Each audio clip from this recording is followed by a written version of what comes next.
बंदरों से इवोल्व होकर आया है मनुष्य या इंसान। ये थ्योरी ऑफ डार्विन या थ्योरी ऑफ इवोल्यूशन आपने अक्सर सुनी ही होगी या फिर स्कूल में पढ़ी भी होगी। जी हाँ, बंदरों से ही तो आया है मनुष्य। ये बंदरों की सोच है। ये सब शैतान का झूठ है।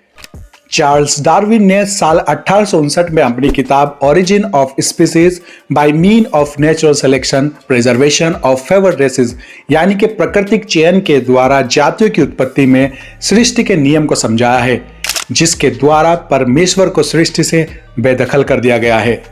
बाइबल में हमें बताया गया है कि इंसान जानवरों से भिन्न है। इंसान को परमेश्वर के स्वरूप में बनाया गया है। अपने एक शोध के बाद डार्विन ने एक थ्योरी बताई जिसे थ्योरी ऑफ इवोल्यूशन कहते हैं, जिसमें यह साबित करने की नाजायज कोशिश की गई है कि मनुष्य बंदरों से इवॉल्व हुआ है। अब बहुत से नास्तिक लोग, वैज्ञानिक और आम लोग ऐसा ही समझते हैं, खासकर डेवलप कंट्रीज में, बड़े कॉलेजेस में और यूनिवर्सिटीज में।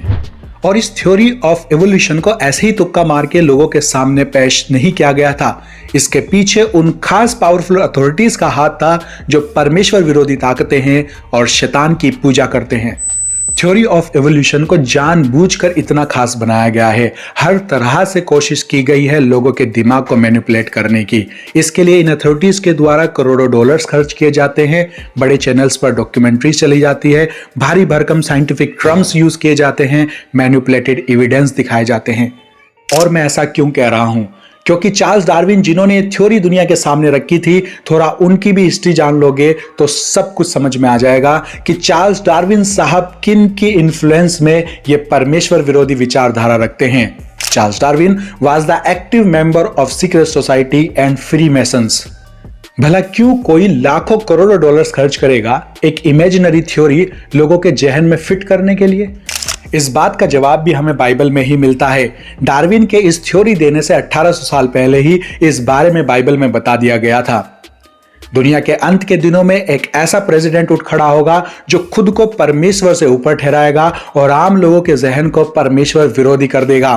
और इस प्रेसिडेंट को पूरे विश्व की सरकारें मिलकर चुनेंगी और दुनिया पर राज करने के लिए पूरे वर्ल्ड की एक ही सरकार बनाई जाएगी, जिसे वन वर्ल्ड ऑर्डर कहा जाता है या वन वर्ल्ड गवर्नमेंट भी कहते हैं।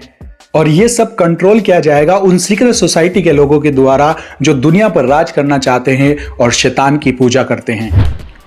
तो आम जनता के दिमाग को परमेश्वर विरोधी करने के लिए और नास्तिक बनाने के लिए theory of evolution was the biggest master stroke of secret society, जो कि 99% सक्सेसफुल भी रहा है। लेकिन मानव जाति का रियल इतिहास क्या है फिर? रियल हिस्ट्री क्या है ह्यूमंस की? बाइबल में मनुष्य की रचना से लेकर आज की तारीख तक का पूरा हिसाब किताब है, जो कुल मिलाकर 6000 साल का है। यीशु मसीह के जन्म से पहले करीब 4000 साल और प्रभु यीशु मसीह के जन्म के बाद करीब 2000 साल का, कुल 6000 सालों का। और आज तक किसी भी मनुष्य का 6000 साल से पुराना फोसिल, स्केलेटन या शरीर के अवशेष नहीं मिले हैं, चाहे कितनी भी खुदाई कर ली गई है। मनुष्य का इस पृथ्वी का इतिहास लाखों वर्षों पुराना नहीं है, कुछ साल पुराना है। ध्यान दीजिए, मैं पृथ्वी की सृष्टि या इतिहास की बात नहीं कर रहा हूं, मैं बात कर रहा हूं इंसान के इतिहास की। दूसरी बात, बंदर से मनुष्य बनने के बीच की एक कड़ी मौजूद नहीं है। बंदर से बंदुष्य बना, बंदुष्य से बना मनुष्य। डार्विन की थ्योरी तो यही कहती है। यानी कि एक प्राणी से दूसरे प्राणी में पूरी तरह बदलने के बीच के कुछ आकार या फॉर्म्स मौजूद नहीं है। जैसे 3 और 5 के बीच का मिसिंग लिंक होगा 4। हम सपोज कर लेते हैं कि बंदर से मनुष्य बनने के बीच का मिसिंग लिंक या कड़ी में एक प्राणी बंदुष्य होगा जो 2 पैरों पर चलता होगा, कम से कम 50 से 100 शब्द बोलता होगा, रोता होगा, हंसता होगा, परिवार में रहता होगा। This is just an example. मनुष्य और बंदर के बीच इस तरह का मिसिंग लिंक बंदुष्य नहीं मिला है। दोस्तों, एक बात याद रखिए कि शैतान का जो मेन हथियार है वह धोखा और झूठ है। आदम की वाटिका में भी उसने झूठ बोलकर ही इंसान को पाप में गिरा दिया था और परमेश्वर से संबंध टूट गया था। वो आज भी झूठ को सच के रूप में पेश करता है। झूठ को सच के चोगे में दिखाना धोखा कहलाता है। यह धोखे की परिभाषा है।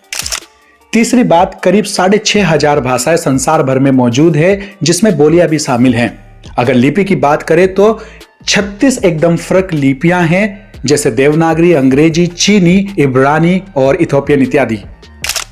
अगर बंदरों का धीरे धीरे इवोल्यूशन हुआ है तो भाषाओं का भी इवोल्यूशन धीरे धीरे होना चाहिए। 6000 साल में इतनी सारी भाषाएं कहां से आई जो एकदम परफेक्ट हैं? तो यदि बंदर से मनुष्य बना है तो बंदर बात नहीं कर सकता, मनुष्य हर भाषा बोलता है। और अगर इंसानों की तरह ही भाषाएं भी इवोल्व होकर बनी है तो अभी इंसान ने नई नई भाषाएं बनाना बंद क्यों कर दिया है? मनुष्य बंदरों से इवोल्व होकर रुक क्यों गया है? वह इवोल्व होकर आगे कुछ और क्यों नहीं बना? पिछले 6000 सालों में इंसानों का इवोल्यूशन देखने को क्यों नहीं आया? और बाइबल हमें बताती है कि आदि में वचन था, यानी कि शब्द था, और शब्द परमेश्वर के साथ था। और भाषाओं के बारे में भी बाइबल में पूरा सत्य बताया गया है।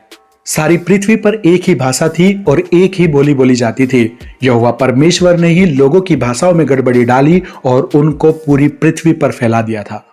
सोशल डार्विनिज्म ने किस तरह से इंसानों में इक्वलिटी को खत्म किया, जुल्म और अन्याय किया। अडोल्फ हिटलर ने अपनी किताब मीन कैंप मेरा संघर्ष में लिखा था, विज्ञान और आर्ट, टेक्नोलॉजी और खोज का काम एक विशेष जाति या कौम के द्वारा किया गया है और इसीलिए इसी नस्ल को आगे बढ़ना है ताकि संसार की खूबसूरती, संस्कृति और सभ्यता को बचाया जा सके। नाजी पार्टी और हिटलर ने लाखों यहूदियों, जिप्सियों, बीमारों, अपाहिजों और बुजुर्गों को मौत के घाट उतार दिया था। यह था डार्विन के evolution and natural selection of species का परिणाम। लेकिन मेरे दोस्तों, इसके विपरीत परमेश्वर का सिलेक्शन कैसा है? पहला कुरिन्थियों अध्याय 1 के 26 से 28 में लिखा है, न शरीर के अनुसार बहुत बलवान, न ज्ञानवान और न बहुत सामर्थी और न बहुत कुलीन बुलाए गए, परंतु परमेश्वर ने जगत के मूर्खों को चुन लिया है कि ज्ञानवानों को लज्जित करे, और परमेश्वर ने जगत के निर्बलों को चुन लिया है कि बलवानों को लज्जित करे, और परमेश्वर ने जगत के नीचों और तुच्छों को, वर्ण जो है भी नहीं, उनको भी चुन लिया है कि उन्हें जो है व्यर्थ ठहराए। जब मनुष्य को एक जानवर मात्र समझा जाता है तो वह जानवरों की तरह व्यवहार भी करने लगता है। मेरे प्रियो, परमेश्वर ने मनुष्य को जानवरों से अलग बनाया है। परमेश्वर ने इंसान को अपने स्वरूप में परिपूर्णता के साथ बनाया है। इंसान किसी बंदर से इवोल्व होकर नहीं आया है। याद रखिए, थ्योरी ऑफ एवोल्यूशन सिर्फ एक रॉन्ग नंबर मात्र है जो सो कॉल्ड सीक्रेट सोसाइटी के मेंबर्स रह चुके साइंटिस्टों के द्वारा मनुष्य के जहन को मैनिपुलेट करने के लिए बनाई गई है ताकि इंसान बवंडर में भटकता रहे और परमेश्वर से रिश्ता ना बना सके। आप मेरे भाई और बहन, आपको परमेश्वर ने अपने हाथों से बनाया है। परमेश्वर आपसे बहुत प्यार करता है। उसने आपके गुनाहों का मोल चुकाया है और अपना लहू बहाकर आपको पाप से आजाद किया है ताकि जो कोई उस पर विश्वास करे वह नाश ना हो परंतु अनंत जीवन पाए। आमीन। सबको जय मसीह की।